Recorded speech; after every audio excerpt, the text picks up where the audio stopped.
Hello, everyone. You're very welcome to another special occasion brought to you by the Oh Yeah Music Centre and in association with Dig With It magazine.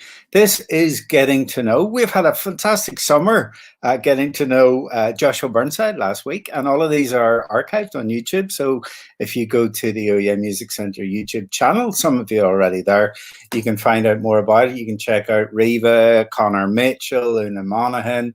And tonight then this is the glory of lockdown. There's been so many pains and problems and awful stuff to contemplate, but it's also encouraged us really to get in touch with our friends virtually around the world. And Ricky Warwick, as I understand it, he's in Los Angeles now. He is a well-travelled son of County Down. He has a magnificent career behind him. He has worked with the likes of the Almighty, who put out a streak of albums back in the day. He also he's been on Top of the Pops, which is that's a small band of people from Northern Ireland. He's been on Top of the Pops several times. He has worked with Thin Lizzy and toured with the band. He has formed the Black Star Riders. He has done a series of well-respected and formidable solo records, and there's lots of other side projects and spin-offs we're going to talk about in a minute. I think we can bring him into the magic now. D at Oh Yeah is pressing buttons. Yeah, there you go, Ricky. How are you? You well? Stuart, how are you? This is probably unfeasibly early for you, is it? It's midday, so it's not too bad. You know, the kids went back to online school today here, so we had to get up early for the first summer break's over and make sure they're all checked in online, and you know the new normal it is.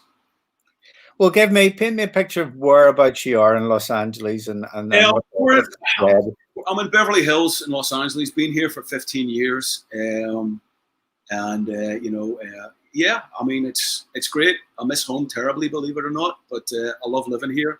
Very settled, and it's home. You know, it's fine. I can't complain about the weather, and you know, anywhere there's an airport, Stu, and my family's with me, I'll be happy enough. You know what I mean? Great.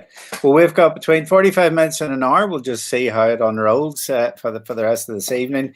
You're going to play us a bunch of tunes, and again, it's going to cover different parts of your colourful career, and it's going to give us an opportunity really just to get to know you a bit better. This is also put together in association with PRS for Music Foundation, who've been very helpful for the Oh Yeah Centre and for music in Northern Ireland, promoting songwriters and performers and getting to know. One of the thrusts of it really is understanding the creative heart of artists. So the first track I understand is when Patsy Cline Was Crazy. If you can we'll have a listen to it first, I think, Ricky, and then we'll talk about it later. All right, sounds good. Here we go. When Patsy Cline Was Crazy, Guy Mitchell sang the blues.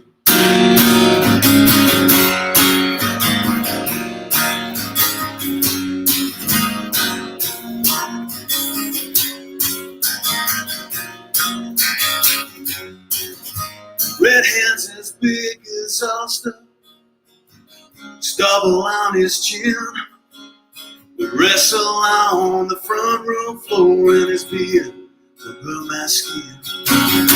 When Dickie Davis told us that Lester's horse had won, I'd run along behind him and he'd shield me from the sun. We found money from their winnings. They'd sing and drink till dawn, so I got to stay up late at night with their records on. Dusty Springfield, Dusty Case, he kept the music in. Bobby, Darren, McNabb had a love that I can't win. I pile them high, the 45s. You would make me choose when Patsy Cline was crazy. And Guy Mitchell sang the blues.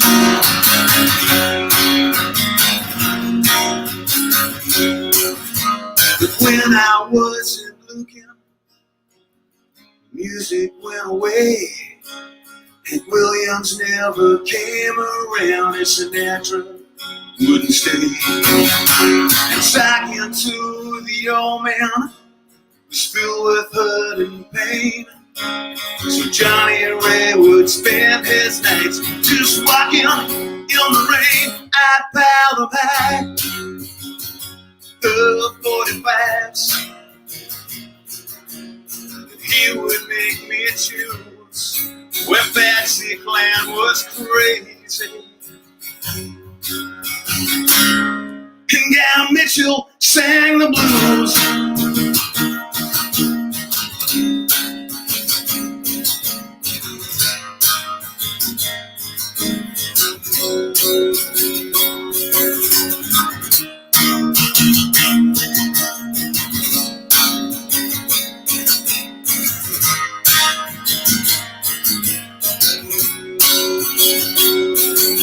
Now sitting here on Island Hill, both of them have gone.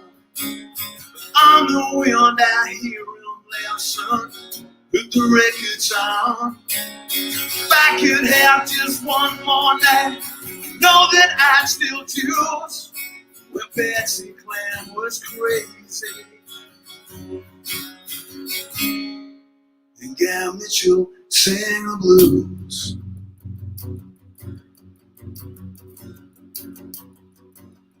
Whoa,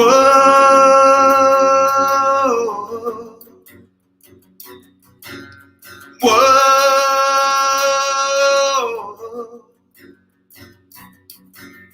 whoa,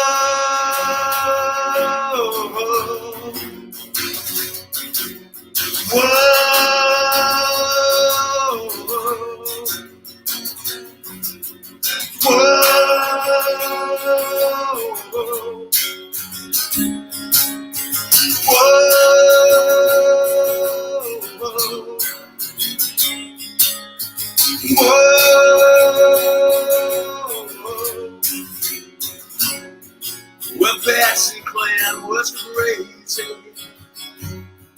When Patsy Cline was crazy. When Patsy Cline was crazy. And Gal Mitchell sang the blues.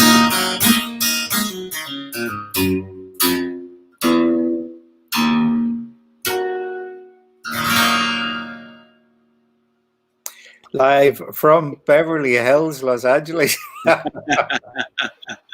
That is Ricky Warwick. That is When Patsy Cline Was Crazy and Guy Mitchell Sang Blues. A song, I presume, about the family record collection, and you know, I'm guessing that's what was in there. Yeah, pretty much, Stuart. I mean, a song that I wrote with my good friend Sam Robinson from Belfast, and Sam handed me the lyrics, and it was my childhood. It was growing up in the 70s, and Sam and I have a similar age, similar background, and it was that whole thing of your dad would work all week. You know, he'd put a few pounds on the horses on a Saturday. If the horse came in, the boys would come over, the cards would come out, the whiskey would come out, the cigars would come out in the kitchen, and I'd get to be the DJ. You know, and that was my first introduction to music, Stuart. It was Patsy Cline, it was Guy Mitchell, it was Jim Reeves, it was Sinatra.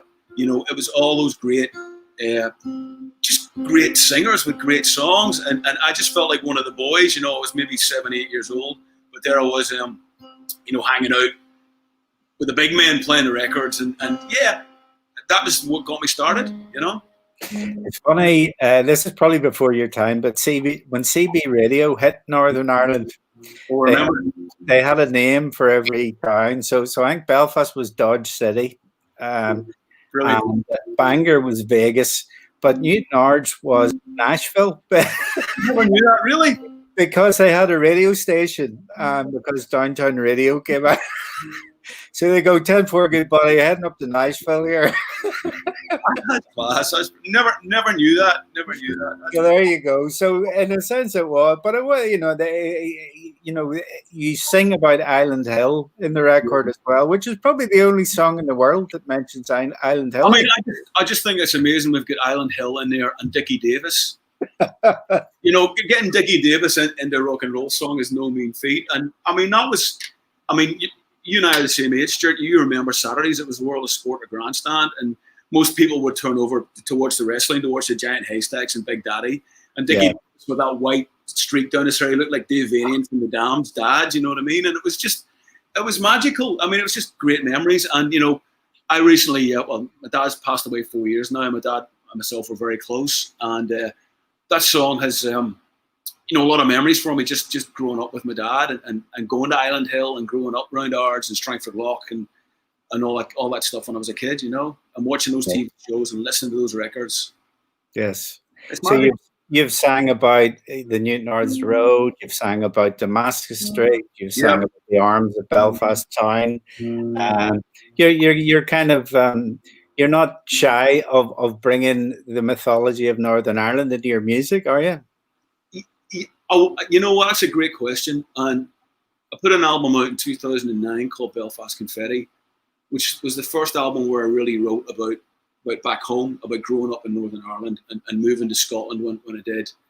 And I started writing that album, and the guy that I was producing it with, we did about 5 or 6 songs, and he went, "I'm not feeling it, Ricky." You know, what do you mean you're not feeling it? He says, "I don't feel these songs are you." He says, "Why don't you write about where you're from? Why don't you write about the streets and the places and the people?"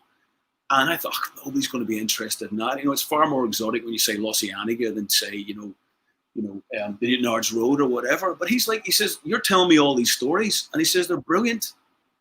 So I just went away and started rewriting the album, and wrote Arms of Belfast Town, Belfast Confetti, Born Fighting, and suddenly this all just started flowing out of me.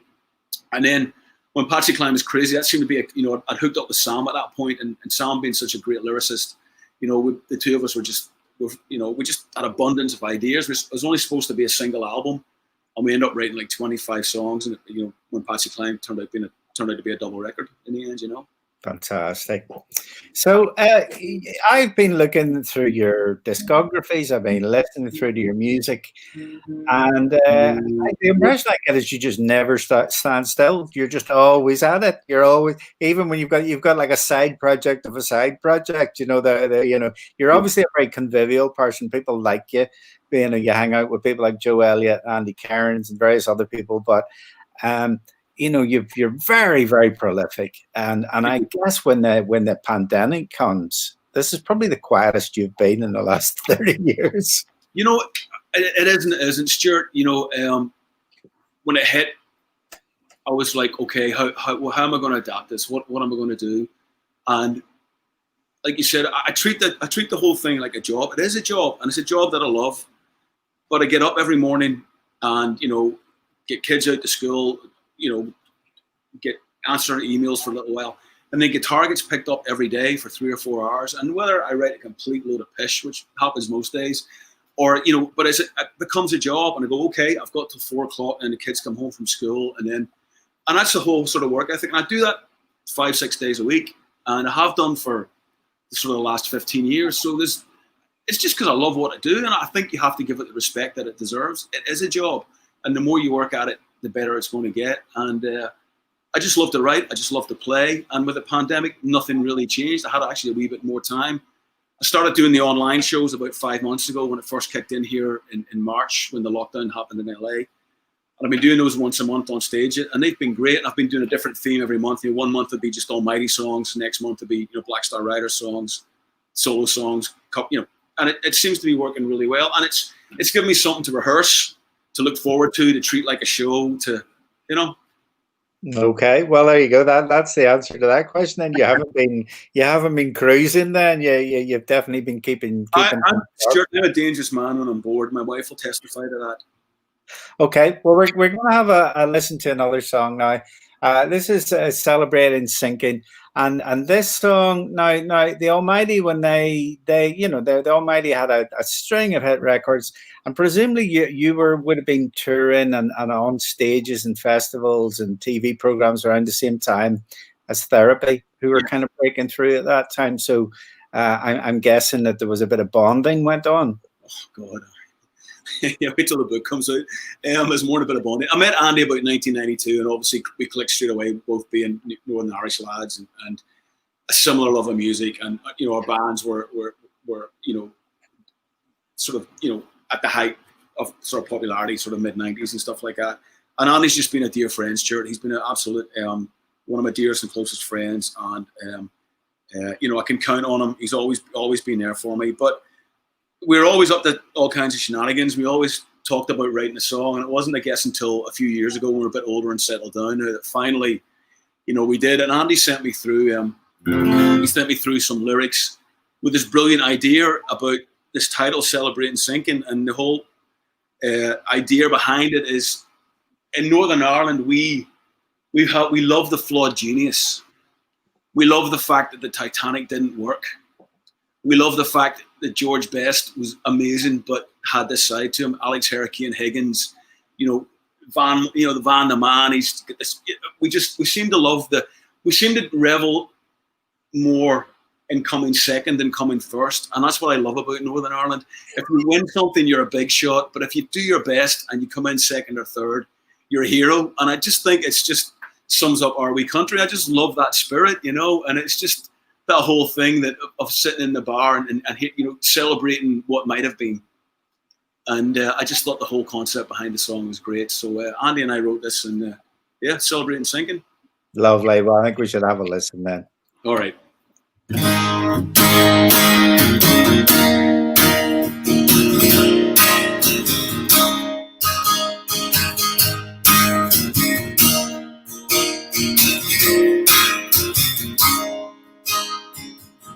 Lucky dice in a broken heart, death or glory tattooed on your arm. No better faith than wounded faith. These hometown blues still make you smile. You're scared of winning, afraid of trying.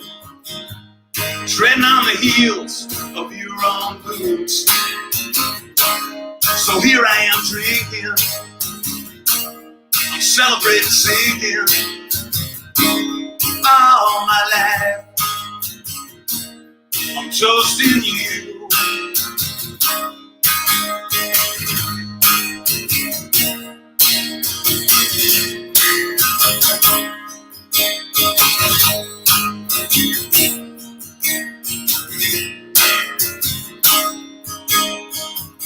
Last cowboy on the rodeo, sold out dog and pony show.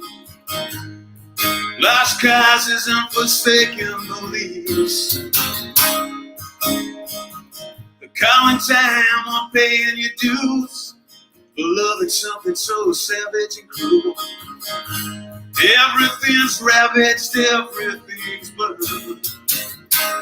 So here I am drinking, I'm celebrating singing. All my life toasting you. What was I thinking? I'm celebrating singing. All my life I'm toasting you. I'm just another Mr. Patty on a Saturday night, drowning in a bottle full of sugar and spice. We all get what we deserve. Worn out, welcome to a worn out world. Whoa.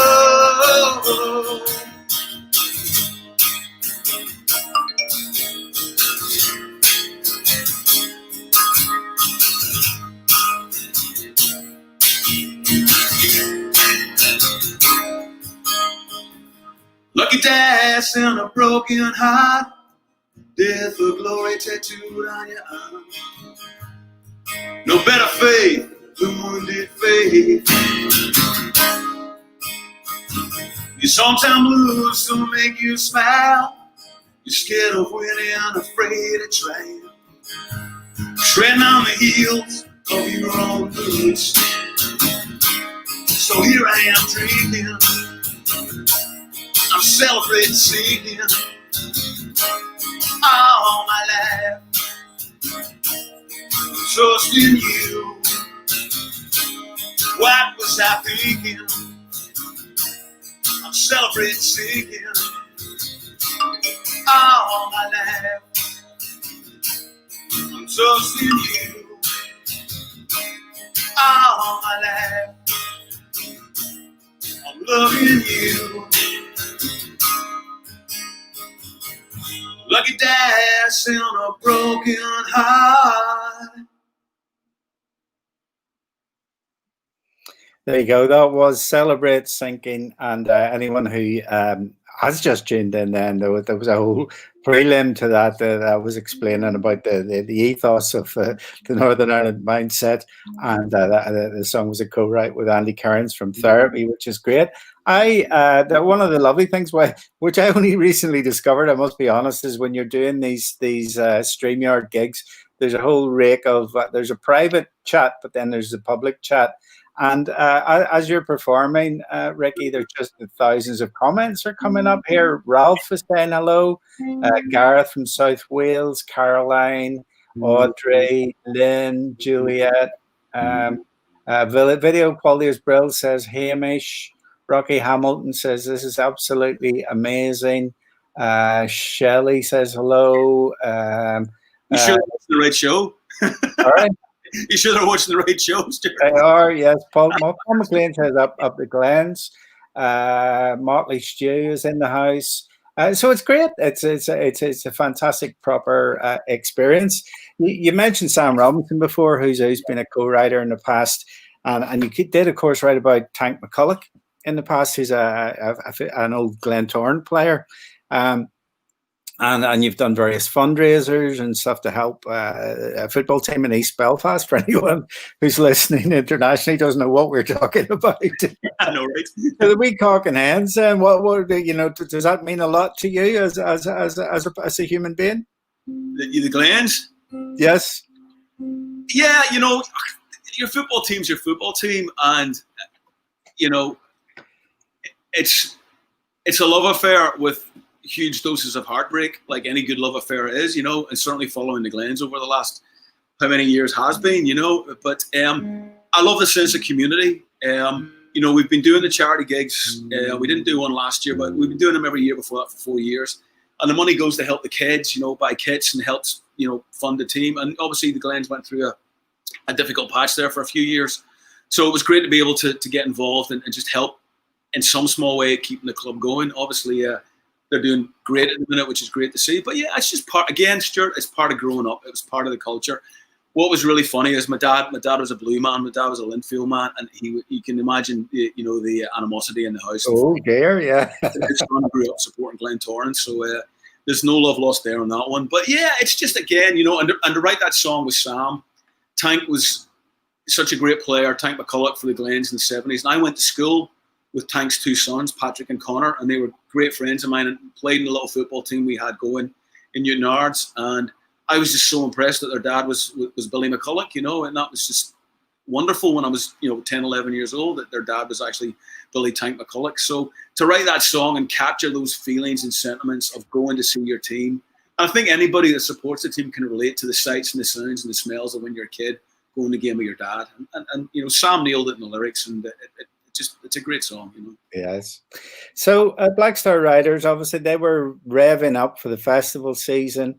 The band that you've been doing a lot of work with, you've got 4 albums behind you now, and I guess enormously frustrating. You put out a track then called "Candidate for Heartbreak," which kind of has allusions to the electoral process. Yes, and you're right in the middle of it at the minute, so I guess that has a relevance of its own then, yeah. It does. I mean, and the song was written, it was a bonus track on the album, only came out in the vinyl, so we just released it digitally everywhere about 2 months ago. But it was written almost after the last election here in the States, so the track's about 3 or 4 years old. And look, without sort of going down a frustrating, bad road here, take the politics out of it, Stuart. Donald Trump, in my opinion, is just not a good guy, and it's just not somebody that I would want to be a friend of, never mind vote for or have anything to do with in my life. And it's just beguiling to me that he is a president of the United States of America. This is my personal opinion, and I don't get it. And I think he's destroying a great country, and I think he's a racist, and I think he's many other things as well. And you know, he is. So there you go. I'm putting it out there. That's my feelings Okay. on that. We're going to talk about a diamond human being now. We're going to talk about a man from Glendale, California, Scott Gorham, who played on arguably some of the greatest Thin Lizzy albums. Obviously, there is a case to be made for the Eric Bell albums and to the return of Gary Moore, but the famous four, Leonard Downey, Scott Gorham, and Robbo. That to me, that is classic. And I've met Scott a few times, and I've always been overawed because, you know, when I saw him on stage at the Ulster Hall in '78, and he still looks fabulous. And I quite a modest man, but a beautiful guitar player. And that interplay between himself and Robbo. Robbo was the tough Glaswegian Hellraiser, and Robbo was a little bit more sophisticated. I think they were all bad boys in their day, but well, tell me about the first time you met him and how that friendship developed and how it became a partnership, or you became colleagues and compadres. Well, I've known Scott Stewart for over 30 years, and I met him back in 1990, and my ex-wife was at MTV Europe, and Scott's wife Christine used to work at MTV Europe. So my ex-wife came home one day and said, I'm working with Christine Gorham. And I was like, she's not any relation to Scott Gorham, being the Lizzie, not the what. She goes, well, actually, yeah, it's his wife. I was like, oh my God, I got to meet him. So fast forward a couple of months, and MTV are obviously at Donington. And, I'm going up to the show, and it gets set up somehow that Scott is waiting for me in the hotel. The girls have gone on ahead to do the MTV stuff. And Scott is going to give me a ride to Donington. And I walk in the bar, and there he is, with the swagger. And the thing about Scott is he's a rock star. He oozes it. He doesn't have to try. There's no pretense about it. He's just a friggin' rock star, from his boots up to the top of his head. Everything he does exudes that, So I think he was a bit nervous sort of meeting me. And, oh no, hang on.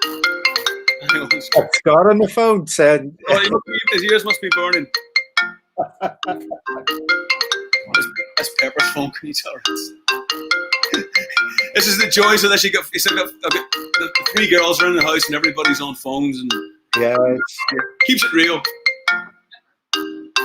So anyway, so I meet him in the bar, and he drives me up to Donington in a sports car, and I'm just on top of the world. And I'll never forget, we pulled into the VIP car park in Donington, and Floyd from the Almighty is just arriving, the bass player in the Almighty, and he sees me getting out of the car with Scott Gorham, and his jaw just hits the ground. You know him? What's going on? Because he's a Lizzie fan, obviously, as well as everybody is. But I've known Scott since then, and he's my Uncle Scotty. He's been my dear friend for 30 years, and I've been in a band with him for the last 10 years. It's been unbelievable. I'm still playing, and I look over to the stage left, and there he is, and I'm like, still, oh my God, that's Scott Gorham. Never gets.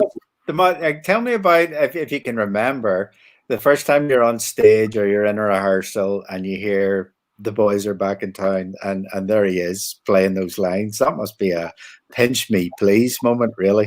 It is. I mean, it's every time I get to sing any of those great Lizzie songs. It never stops being surreal, Stuart, ever. I've obviously had the honor of doing it for 10 years now, and the irony and the greatness and the humility is just never lost on me. And you just see Scott, playing some of those riffs. We got to do the Black Rose album in its entirety last year for a festival in the UK from start to finish. And Black Rose album is probably, it's hard to choose, but that would probably be my favorite Lizzie album. So that was a dream come true. And, playing Got to Give It Up, and even doing Sarah, which was just amazing, and just Scott was in his element and still playing great. The guy's 69 years of age, and he's still playing amazingly well, Wow. Gareth Richards says, I've got a Carlsberg Lager can signed by Scott Gorham. There you go. Yep. I would keep that, definitely. Hang on to that. Yeah, well, yeah, and what else have we got? Oh, Scotty's on the phone. Yeah, yeah. So never tire of Ricky stories, says Caroline Evans. He's brilliant. Well, listen, we need to hear some more music, and we've talked about Lizzie and the Black Star Riders, which kind of grew out of that compadre kind of experience, really. So my understanding is the next track is going to be the Killer Instinct. A few words before we hear it. Yeah, Killer Instinct was title track of our second album. And was the first single off that, and was actually a BBC Two single of the week, believe it or not, which wouldn't have meant nothing to me when I was 13 or 14, but at the age of 50 something meant quite a lot to me. So Killer Instinct. Brilliant.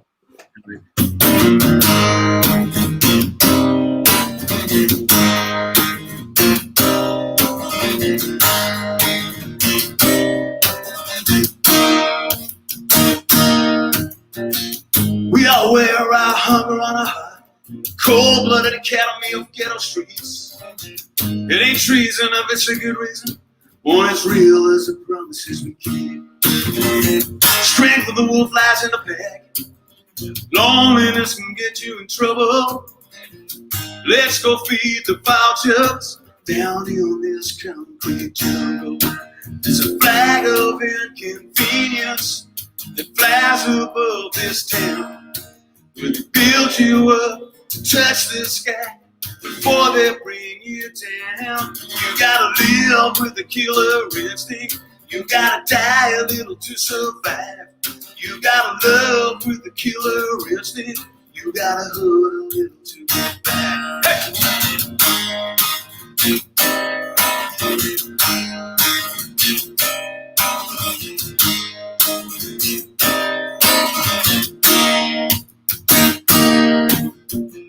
These streets have burned since midnight, and there's tension in the air. Another waste of time and laugh on another warlord's lair. Just want a shot on the mainland, straighter than a preacher's dream. All the animals come out at night, it's a sundown brand. There's a flag of inconvenience that flies above this town, where they build you up to touch the sky before they bring you down. You gotta live with the killer instinct. You gotta die a little to survive. You gotta love with the killer instinct. You gotta hurt a little to get back. Well, there's no saints in the wild kingdom. You gotta prowl like a beast of prey. You gotta live with the killer instinct. You gotta die a little to get back. All right.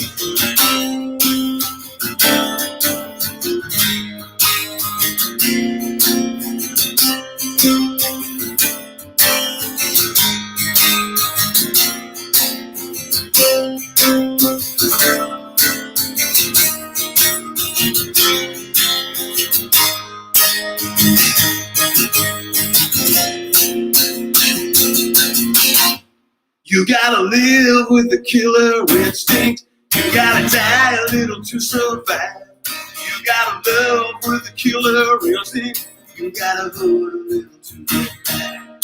You gotta live with the killer instinct. You gotta die a little to survive. You gotta love with the killer instinct. You gotta hurt a little to get back.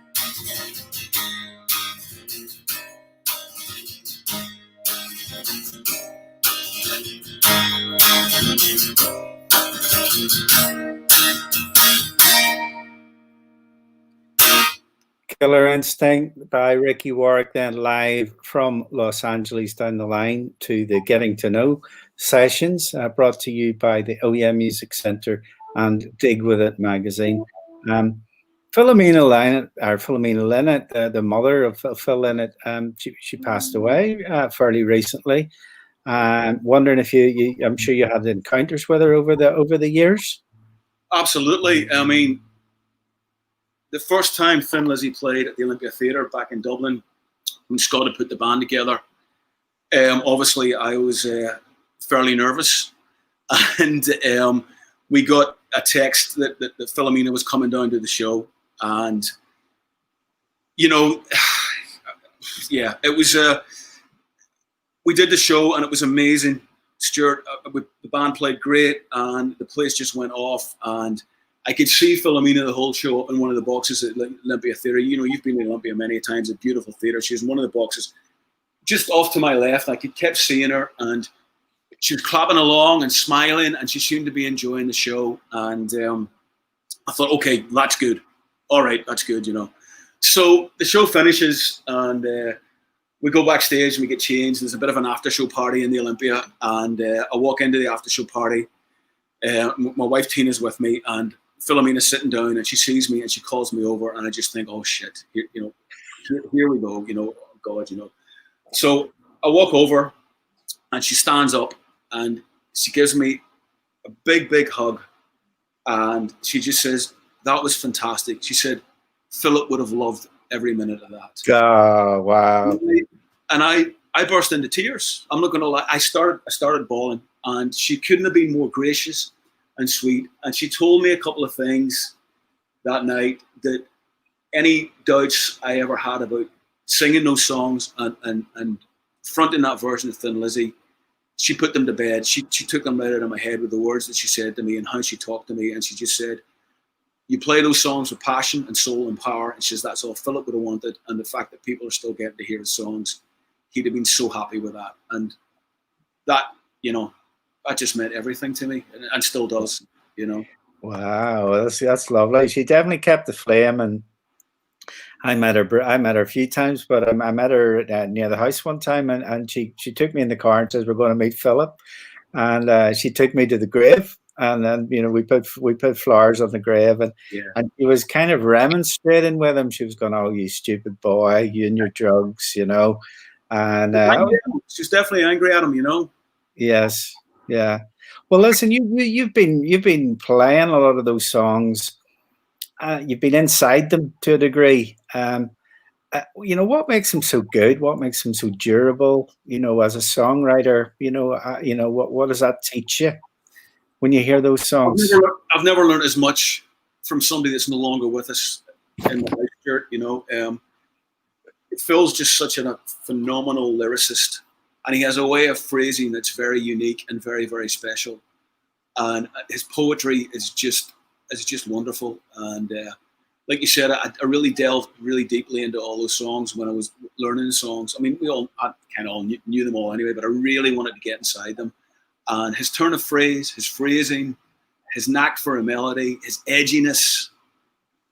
I mean, there's nobody like him, and there never will be. And of course, he's backed by an amazing band. They're all great personalities. You know, you've got that dual guitar attack going on, which is great. Brian Downey, probably the best drummer, arguably, in the world, in my opinion, with a feel like nobody else. But Phil just had it all, had everything. And Phil, you know, I'm not the lead singer of Thin Lizzy. I never will be. Phil is a lead singer of Thin Lizzy. That's it. End of story. That's the way we should picture that band, and that's how it should be seen. I'm just singing the songs.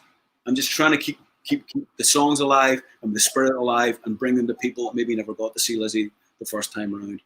But Phil's a man, and you know, if I say to any kids that are watching, any advice, I go on YouTube, pull up a Thin Lizzy video and study Phil, study his moves, study his actions, study his everything. Okay, well, we're going to listen to another Black Star Riders tune now. It's called Fine Star. A few thoughts again, Ricky, before we have a listen. Yeah, I remember writing this. Damon Johnson, who's not in BSR anymore, but it's still a great friend of mine. We pretty much wrote the first 3 albums together. And I remember we're playing around with this riff in rehearsal. And Scott walked in, and Scott's got this great thing of raising the eyebrow when the eyebrow will go up when he hears something. And he goes, he's like, "What's that?" And I went, "Well, it's riff." He goes, "You're playing it too fast." I went, "Okay, slow it down. Don't make it any more complicated than that." And I said, "I think that's going to be a great song." And he was right. You know, he nailed it. He does stuff. He just walks in and gives you those little pearls of wisdom, and you're just going, "Fair enough," and that's it. So, and it's arguably maybe the biggest Black Star Riders song. Again, did really well on radio for us. But I'm going to do a little bit of a different version. Stuart, I'm going to do a slower version of it and slow it down a little bit. Okay. Just to see how it goes anyway. So let's just find a star.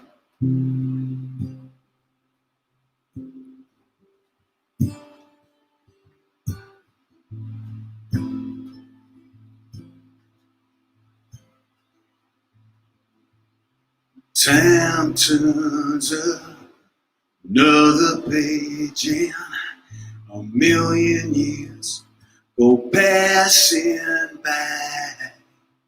Broken heartstrings and guitar strings, you and me all down the line, running wild, calling our names, anything that we could find.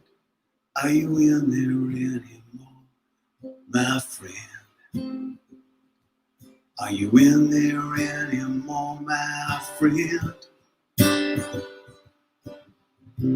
This could be our finest hour. This could be our Shangri-La. This could be our finest hour. If only we could keep it together, we could find our way.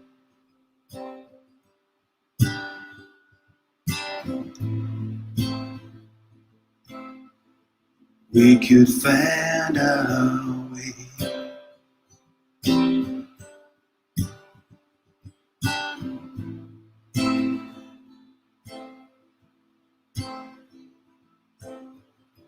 When the bands would come to town, steal the money and go to the shows, singing their songs on the way down, gave us something worth singing for. We were 16, chasing our dreams, you and me, all down that road. Are you in there anymore, my friend? Are you in there anymore, my friend? This could be our finest hour. This could be our Shangri-La. This could be our finest hour. If only we could keep it together, we could find out. Sha-na-na-na-na-na-na. Sha-na-na-na-na-na-na. Sha-na-na-na-na-na-na. If only we could keep it together, we could find out. We look better in black and white. Don't know, I think so. I think I almost loved you then. That was such a long time ago.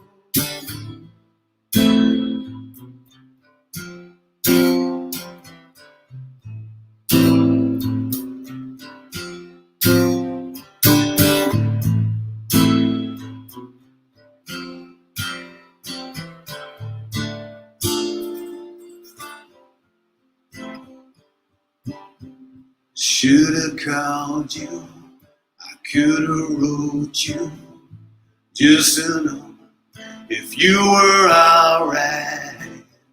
I know it's hard to stay on the highway when you get up to look at the signs. Let's pretend we're still together and we never said goodnight. Are you in there anymore, my friend? Are you in there anymore, my friend? This could be our finest hour. This could be our Shangri-La. This could be our finest hour. This could be our Shangri-La. Sha-na-na-na-na-na-na. Sha-na-na-na-na-na-na. Sha-na-na-na-na-na-na. If only we can keep it together, we can find our way.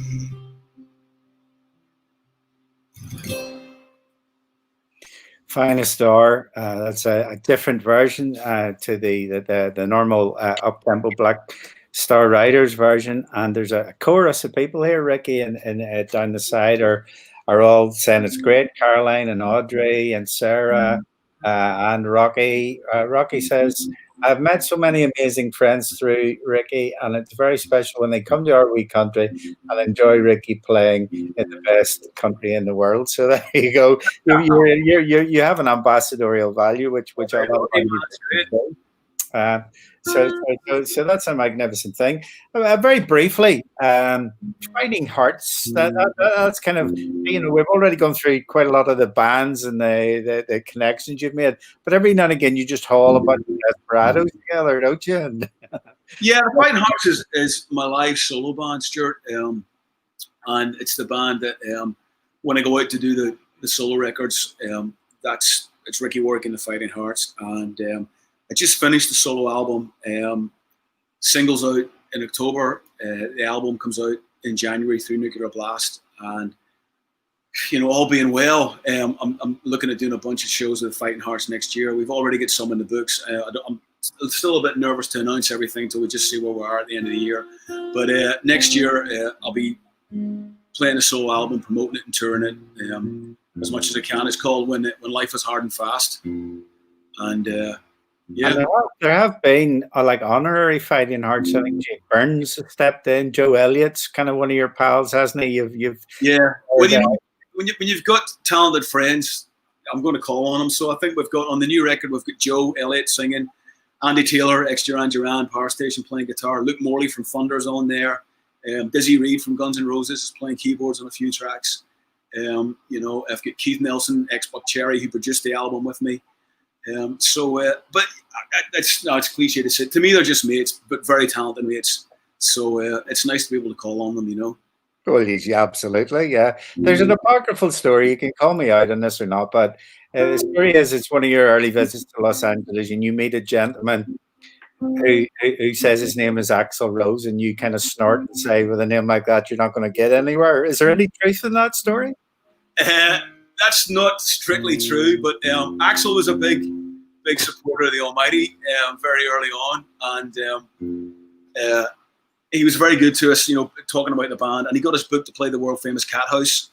I think we're the only European band to ever play there back in the day, and we turned up and he was there at the show, and I sort of hit him with a good old Belfast wit and charm, and yeah, I think he enjoyed it. Well, I've bumped him a few times over the years.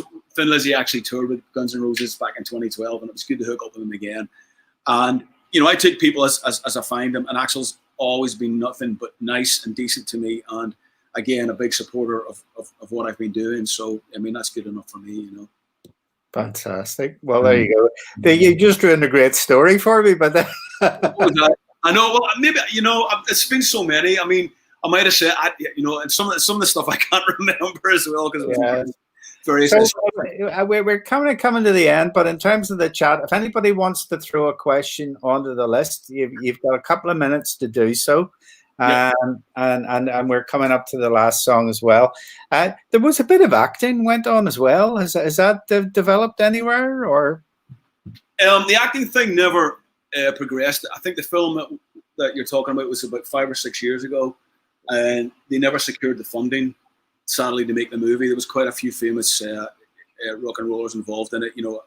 Al Jurgensen from Ministry. Obviously Joe Elliott was in there.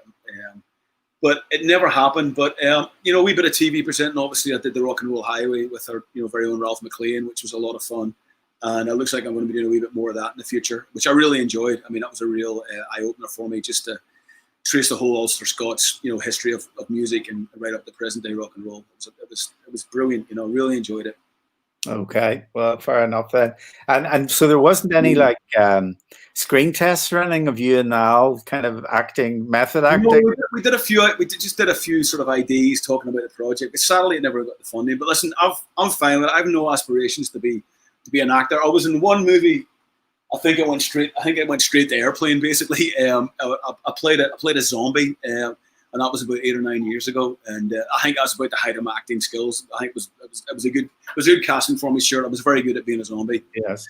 So the part of the thrust of this getting to know series really is about songwriting and the mechanics of all of that. And you might hear every now and again there's a young buck comes up to you with a bit of a song or a bit of an idea, or you hear a demo, or you're at a gig and you hear what is it that makes your radar kind of hum when you hear a song? What is it that creates a great song or that makes a good songwriter? I think it's got to be, it's got to have everything. It's got to be, a catchy hook, catchy guitar riff, maybe, good strong lyrics, and a huge, for me personally, a huge chorus, an anthemic chorus, something that people can instantly latch onto and sticks right in your cross straight away. And again, it has to be delivered from the heart. I can always tell when people bring me songs. I can tell if they don't mean it. I just know. If somebody brings you a song and it's written from the heart, I think you can always tell straight away. Fair enough. Okay. Yeah. A couple of quick questions then from the house. Audrey wants to know what's your favorite current band? Anybody at the minute that's doing it for you? There's a band called the Viagra Boys that are from Sweden that are well worth checking out. They're a bit like the Swedish version of Jesus Lizard. They're out there. Videos are hilarious. They're just a great band. There's also a couple of young bands that I really like. There's a band called the Howling Tides, who are worth checking out, and there's a band from Glasgow called Anchor Lane, who are definitely worth keeping an eye on. Good up and coming bands. Okay. Gareth, Gareth wants to know which of your heroes didn't disappoint when you met, and would it have been Lemmy from Motorhead? No. He's not going to underwhelm you, is he? None of them disappointed me. Lemmy lived up to every expectation I ever had about him and more. None of them. Every time I've met them, they've been, they've been great, and they've been what I expected them to be, and probably more. And most of them are very gracious. So no major disappointments. Yes. People are shouting about Anchor Lane. Is that a venue or is that? No, that's a band. That's the band I was telling you about. They're from Glasgow. Just put an album out. I'm a wee bit biased because I co-wrote a couple of songs with them on the album. But young lads, great musicians and great work ethic and a great live band. And they were just starting to make a few waves there just as the pandemic hit, sadly. But I'm sure they'll be raring to go once this is all over.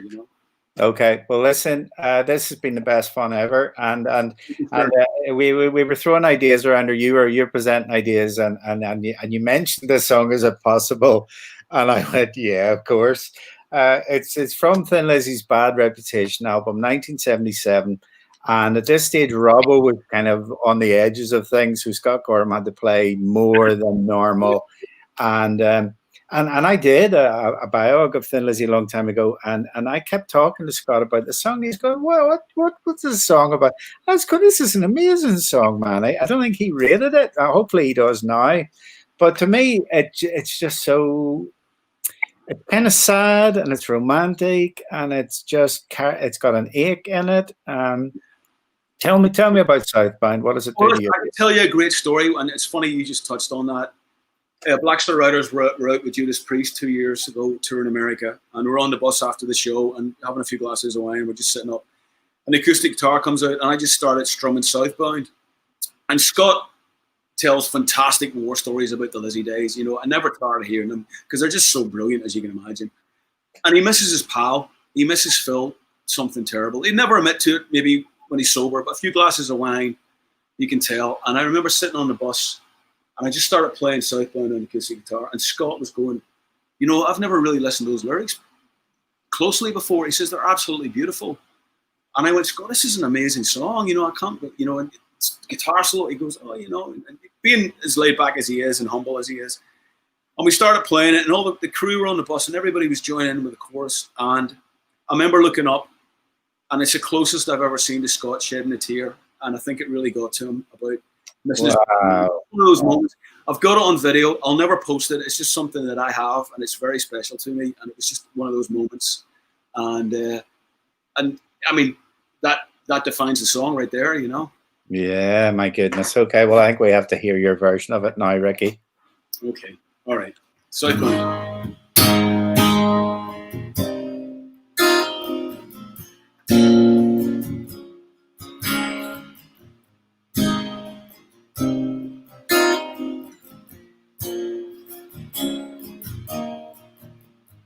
Boomtown, it is over. Ghost town is all that's here. The gold rush, it is over. Depression days draw near. So tonight after sundown, I'm gonna pack my case.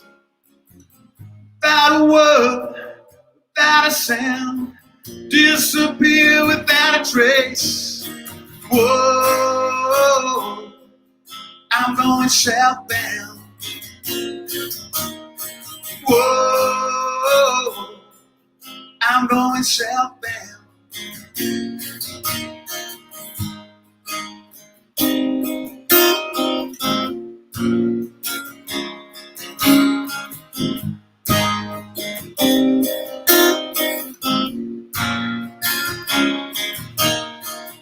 Drifting like a drover, chasing my career. From the ships docked on the harbor, new horizons will appear. Tumbling with the tumbleweed down the open road. I'll be taking just what I need before my head explodes. Oh, I'm going southbound. Whoa, I'm going southbound.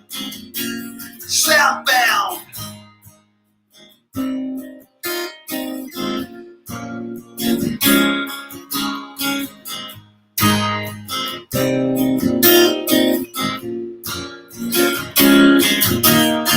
Whoa, I'm going southbound. Whoa, I'm going southbound. Hey, you're not getting any younger.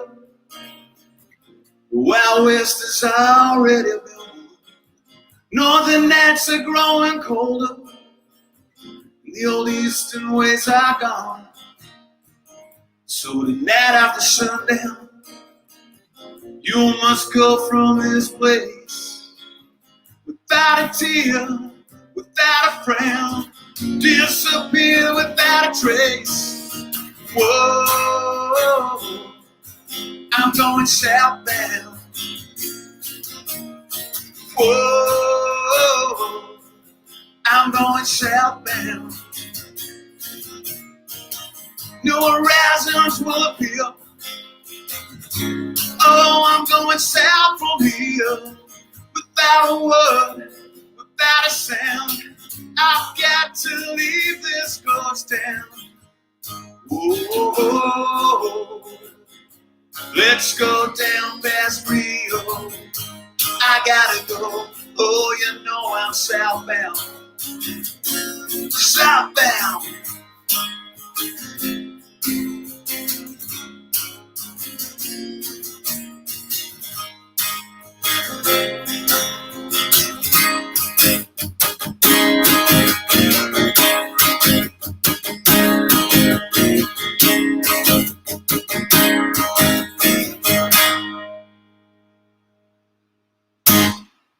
That's okay, amigo. That's brilliant. You've made a lot of people very happy tonight, Rick. We're all going through tough times, and just the music and communication, it all adds up to a great thing. So thank you very much. There's lots of Black Star Riders stuff and Ricky Warwick solo stuff on your usual platforms, so you can investigate and follow through if you like. And hopefully a time relatively soon, then you'll be able to see the Black Star Riders do their thing once again. And so we've reached the end of a lovely interlude. Thank you very much, Ricky Warwick. Everybody who's been listening in, you can tell your friends it's going to be archived on YouTube for a little while, and along with the other ones. So cheers to Oh Yeah for setting up this series, to Dig With It magazine, for being part of it. Next week is Susie Blue, a magnificent singer-songwriter from Derry. But from now then, Ricky Warwick, thank you so much. Thank you, Stuart. Always good to see you. Loved everybody back home, and it's been a pleasure. Thanks, mate. All right. Thank you. Thanks, Stuart.